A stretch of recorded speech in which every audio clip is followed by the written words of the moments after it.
দেখছেন আনন্দ টিভি সংবাদ, সঙ্গে আছি মোস্তফা কামাল তোহা। আধুনিকায়ন করা হচ্ছে বিশ্ব ঐতিহ্যের অংশ এবং দক্ষিণ এশিয়ার সবচেয়ে বড় প্রত্নতাত্ত্বিক নিদর্শন নগর পাহাড়পুর বা সোমপুর বৌদ্ধ বিহার পর্যটক বান্ধব করতে ও বিহারের মধ্যে সহজেই খাবার পেতে এবার সরকার পক্ষ থেকে চালু করা হলো ফুড কোর্ট। সংশ্লিষ্টরা মনে করছেন এতে বাড়বে পর্যটক ও দর্শনার্থীর সংখ্যা। নগর বদলগাছিতে অবস্থিত দক্ষিণ এশিয়ার সবচেয়ে বড় সোমপুর বিহার 1985 খ্রিস্টাব্দে ইউনেস্কো এটিকে বিশ্ব ঐতিহ্য হিসেবে স্বীকৃতি প্রদান করে। এটি মূলত পাল রাজত্বের রাজধানী ও সেই সময়ের বিশ্ববিদ্যালয় ছিল। এখানে সারা বছর দেশ ও বিদেশ থেকে আগত দর্শনার্থীদের সমাগম ঘটে। পর্যটকদের জন্য মানসম্মত খাবারের ব্যবস্থা না থাকায় সরকারের পক্ষ থেকে বিহারের মধ্যে চালু করা হয়েছে আধুনিক মানের ফুড কোর্ট দি হেরিটেজ ক্যাফে নামের একটি আধুনিক ও মানসম্পন্ন হোটেল। আগের চেয়ে পাহাড়পুর বিহারটিকে করা হয়েছে অনেক আধুনিকায়ন, তবুও রয়েছে কিছু সমস্যা। সেগুলো সমাধান করলে আরো পর্যটক বান্ধব হবে বলে মনে করছেন স্থানীয় ও দর্শনার্থীরা।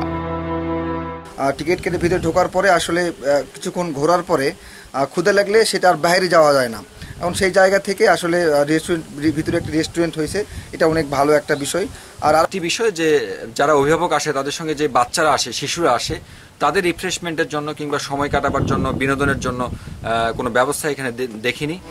নেটওয়ার্কের সমস্যা, শিশুদের জন্য আলাদা কিছু স্থাপনা করা ও বিহারের চারিদিকে একটি রাস্তা তৈরি করা খুবই জরুরি বলে মনে করছেন কেউ কেউ।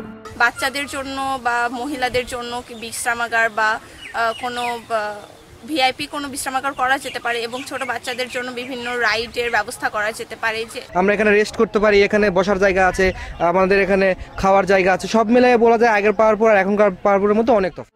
এদিকে ইউনেস্কোর শর্ত মোতাবেক ফুড কোর্ট থেকে পর্যটকদের কম খরচে মানসম্মত খাবার সরবরাহ করা হচ্ছে বলে জানান ফুড কোর্টের এই পরিচালক।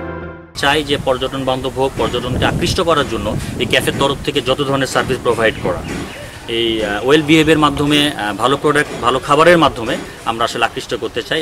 অপরদিকে বিহারের মধ্যে ফুড কোর্ট দি হেরিটেজ ক্যাফে চালু করায় পর্যটকদের সংখ্যা আরো বাড়বে বলে মনে করছেন পাহাড়পুর বৌদ্ধ বিহারের এই সহকারী পরিচালক। ফুড কোর্ট চালু করা হয়েছে, সুলভ মূল্যে সব ধরনের খাবারের ব্যবস্থা আছে। আশা করি ট্যুরিস্টদের তেমন কোনো আপত্তি থাকবে না পাহাড়পুর জাদুঘর পরিদর্শনের ক্ষেত্রে। যথাযথ মান উন্নয়নের মাধ্যমে বরেন্দ্র অঞ্চলের সকল পর্যটন কেন্দ্রগুলোকে পর্যটক বান্ধব করতে সরকার আধুনিক পরিকল্পনা গ্রহণ করেছে বলে জানান সংস্কৃতি প্রতিমন্ত্রী। বরেন্দ্র সভ্যতার যে ইতিহাস, সেই ইতিহাসকে কিন্তু এই পাহাড়পুর বৌদ্ধবিহার সর্বপ্রথম ধারণ করেছে। সেজন্যই আমাদের একটা পরিকল্পনা আছে এবং সেই পরিকল্পনা অংশ হিসেবে দেখতে পাচ্ছেন ছিমছাম কি সুন্দর একটা ব্যবস্থাপনার মাধ্যমে, এত সুন্দর ব্যবস্থাপনার মাধ্যমে আপনি কোথাও এরকম প্রত্নতাত্ত্বিক নিদর্শন পাবেন না। সরকারি গৃহীত পরিকল্পনাগুলো দ্রুত বাস্তবায়ন করে ঐতিহ্যে ভরা অপার পর্যটন সম্ভাবনাময় জেলা নওগাঁকে পর্যটকদের কাছে আরো আকর্ষণীয় করে তোলার আহ্বান সচেতন মহলের। আবরার আহমেদ মাহি, আনন্দ টিভি, ন্যাশনাল ডেস্ক।